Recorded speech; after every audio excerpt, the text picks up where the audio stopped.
And is this going to be staged and involving multimedia the same way Still Life with Commentator did? I don't think it'll be quite like that. I mean, it's really much more about people in a way that Still Life was not really about people. It was about something, it was more about an environment and a sort of aspect of the new technological era. It was a kind of satirical look at 24-hour news culture and wartime. This is really about people's stories, you know, and it's particularly about people's dreams. I mean, we're sort of doing it's a bunch of songs about, or songs made out of the dreams of these young veterans. And so a lot of their dreams are combat dreams, you know, like post-traumatic stress disorder kinds of dreams, you know, which are recurring. It's really, they're not really like dreams. It's really like reliving this traumatic experience, and in a way that hasn't really been processed. But then there are also very different kinds of dreams as well, you know.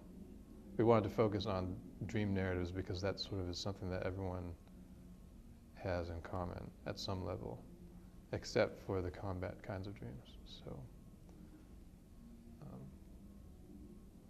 you know, so we're really trying to make it a little bit. We're trying to make it unadorned, essentially, and really make it about these people telling their stories, you know, or saying, "This is the dream that I had," you know. There's still going to be. We're working with a theater director, but she's, you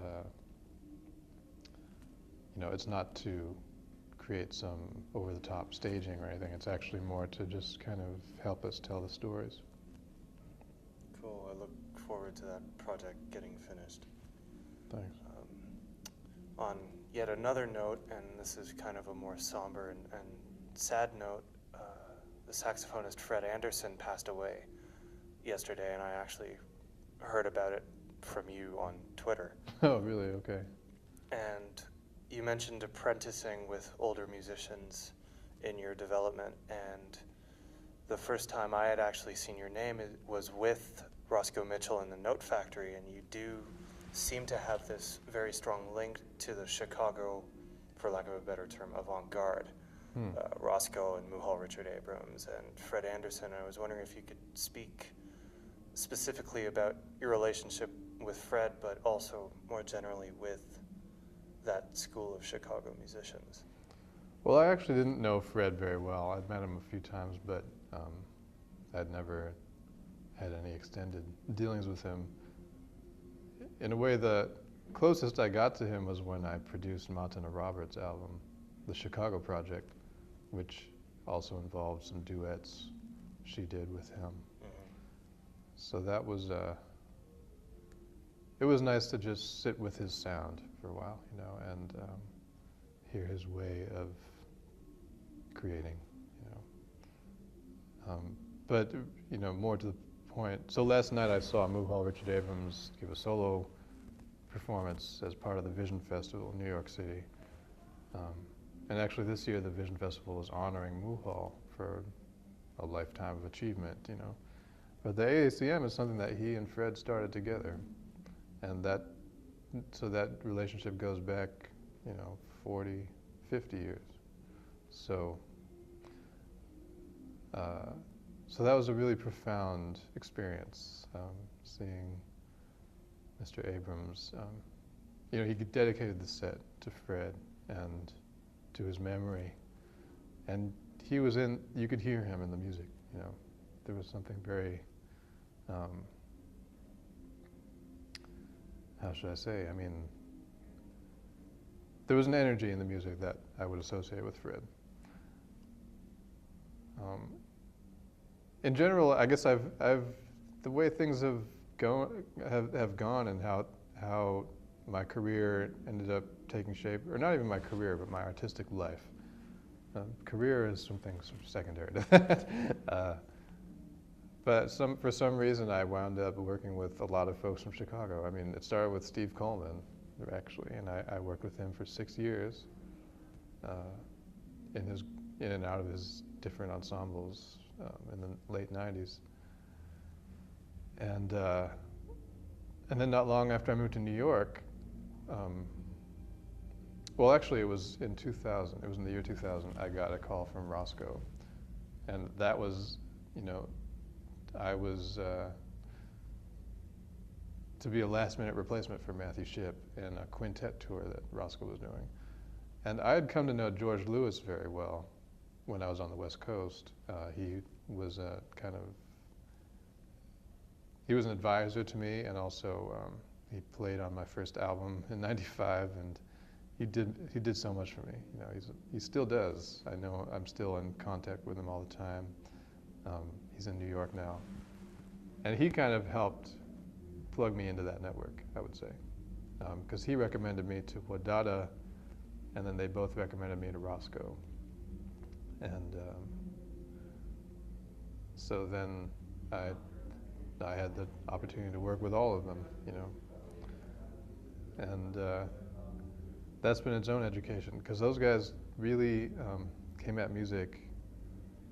Every one of them is different, you know, but they all benefited from all the time they spent together building opportunities for each other, you know, and creating a space where any idea was okay, you know, where any idea was validated and accepted and celebrated, just as part of the creative spirit, you know. So the idea of making a space for that to happen, which is really what the AACM stood for, you know, teaching people to be self-assured enough to have ideas and stand behind them, and also to work together on those ideas. And it sounds like, you know, when put in those terms, it seems kind of obvious or mundane, like why should that be such a challenge? But, you know, in the face of impossible obstacles, really, you know, growing up for them on the south side of Chicago, you know, many of them grew up with no heat, things like that, like just dire poverty. And also coming of age in a time when jazz in America had, well, a certain phase of it had started to die out. You know, like these guys came onto the scene in the 60s, and sort of the jam session ethos had started to wane. And part of it was that urban renewal was destroying American cities, and so these concentrated communities where the music could live and breathe and grow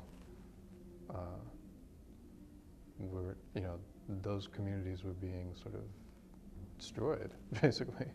So these guys found their own way, you know, that went around the music industry and sort of, they dreamed the impossible and made it happen. So what could be more inspiring than that, you know? So I've just been honored to get to work with these elders who've taught me so much and shown me what's possible. Fantastic, and we'll hear the manifestations of the elders tonight, I'm Well, sure. Well, I hope so. I don't know. I'll try my best, you know. Well, thanks, Vijay, for spending some time before your shows again. That's 2 shows tonight, one at Chapelle Historique de Bon Pasteur solo, where you might hear Michael Jackson, you might hear Steve Coleman. We'll find out. That's what's on the solo record coming out in August. And then trio at Jésus at 10:30, where you might hear MIA, Stevie Wonder, and Andrew Hill, as well as Vijay's own music. Thanks, Vijay. Thank you. Good to see you. Yeah.